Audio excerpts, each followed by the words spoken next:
Assalamualaikum warahmatullahi wabarakatuh. Nama saya Muhammad Syarif Maulana dari kelas 12 TKJA. Di sini saya akan mempresentasikan tugas ASD tentang share hosting server. Apa itu hosting? Hosting merupakan salah satu layanan di internet yang menyediakan resource berupa server-server untuk disewakan sehingga individu atau organisasi dapat menempatkan informasi di internet. Informasinya bisa berupa HTTP, FTP, email, DNS, atau lainnya. Apa itu shared hosting? Shared hosting adalah layanan hosting di mana sebuah akun hosting ditaruh bersama beberapa akun hosting lain dalam satu server yang sama dan memakai service yang sama. Fungsi shared hosting. Shared hosting biasanya digunakan untuk pemula yang baru ingin me-onlinekan websitenya. Website yang biasanya menggunakan share hosting yaitu blog, portofolio online, dan toko online kecil. Beberapa layanan penyedia hosting. Yang pertama adalah Niaga Hoster, web hosting terbaik dari Indonesia. Yang kedua, Hostinger ID, web hosting termurah yang terbaik. Yang ketiga, Kinsta, hosting WordPress premium terbaik. Keempat, Rumah Web, bagus untuk hosting WordPress. Kelima, Exabytes, cocok untuk bisnis atau toko kecil. Keenam, ID Web Host, cocok untuk situs web bisnis kecil. Ketujuh, Domainnesia, cocok untuk situs pribadi atau portofolio. Kelebihan dan kekurangan shared hosting. Kelebihan shared hosting yang pertama adalah biaya yang murah. Dibandingkan dengan jenis hosting yang lain, shared hosting merupakan pilihan yang paling murah karena pada setiap server pengguna akan berbagi ruang serta sumber daya dengan yang lainnya.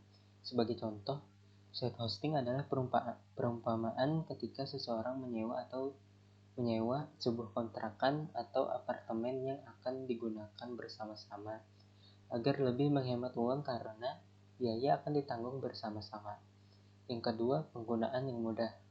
Di dalam layanan shared hosting, pengguna akan dimudahkan karena nanti semua operasional server akan diambil alih oleh penyedia layanan sehingga bagi para pemula yang tidak memiliki pemahaman mengenai pemrograman masih tetap bisa mengelola situs web atau blognya. Yang ketiga, administrasi dan pemeliharaan server yang mudah. Sesuai dengan penjelasan di atas, bahwa share hosting sangat cocok bagi pemula yang baru memiliki pemahaman mengenai dunia web dan layanan hosting.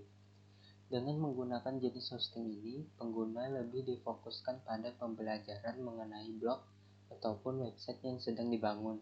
Namun hal ini hanya sementara waktu karena pengguna harus mengganti layanan ketika sudah mengalami trafik pengunjung. Yang keempat, sangat ideal bagi website bisnis skala kecil. Shared web hosting ini dikatakan sangat ideal untuk pengguna situs blog maupun website bisnis dengan skala yang kecil. Alasannya, pertama, karena pertimbangan anggaran. Hal ini tentu sering terjadi pada seseorang yang memulai bisnis kecil-kecilan, di mana untuk mengurangi risiko kerugian yang besar, maka seseorang akan lebih menghemat uang terkait anggaran. Yang kelima, kontrol panel yang mudah. Dengan menggunakan shared hosting ini, pengguna akan diberi kemudahan dalam kontrol panel, karena penyedia layanan hosting akan memberikan akses yang luas terhadap hal tersebut.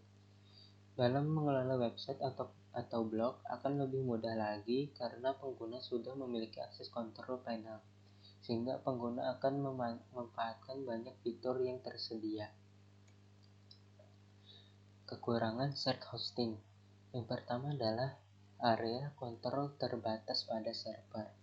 Pengguna pada layanan shared hosting ini hanya memiliki ruang yang sedikit terkait akses ke server, sehingga kontrolnya sangat terbatas sekali. Hal ini terjadi karena dalam layanan hosting ini, kepemilikan akses penuh hanya dimiliki oleh administrator penyedia layanan hosting. Jadi untuk pengelolaan semua akun server diambil alih juga dan pengguna memiliki akses yang sedikit. Yang kedua, memungkinkan terjadinya crash. Sebagaimana telah dijelaskan bahwa jenis layanan site hosting ini adalah yang menggunakan banyak pengguna di dalam satu server. Dalam hal tersebut tentu sudah tidak heran lagi jika sewaktu-waktu akan terjadi crash. Adanya beban yang berat terutama jika sedang ada traffic akan berpengaruh terhadap kinerja situs web dan atau blog pengguna lainnya, dan akhirnya terjadi gangguan layanan atau crash. Yang ketiga, keamanan yang kurang. Dalam site hosting yang memberi ruang yang luas dalam satu server akan lebih rentan terhadap penyalahgunaan akses atau fitur lainnya yang sangat sensitif. Dengan hal tersebut, pasti akan banyak memunculkan masalah pada server dan bahkan akan terbuka celah dari keamanan yang dipasang. Yang keempat, penggunaan software yang lain terbatas. Penggunaan self-hosting tidak bisa mendapatkan akses dalam menggunakan atau menjalankan software yang lain selain yang telah ditawarkan oleh penyedia layanan hosting. Terima kasih yang telah menonton video presentasi saya. Mohon maaf jika ada kekurangan, bisa dikoreksi di kolom komentar. Wassalamualaikum warahmatullahi wabarakatuh.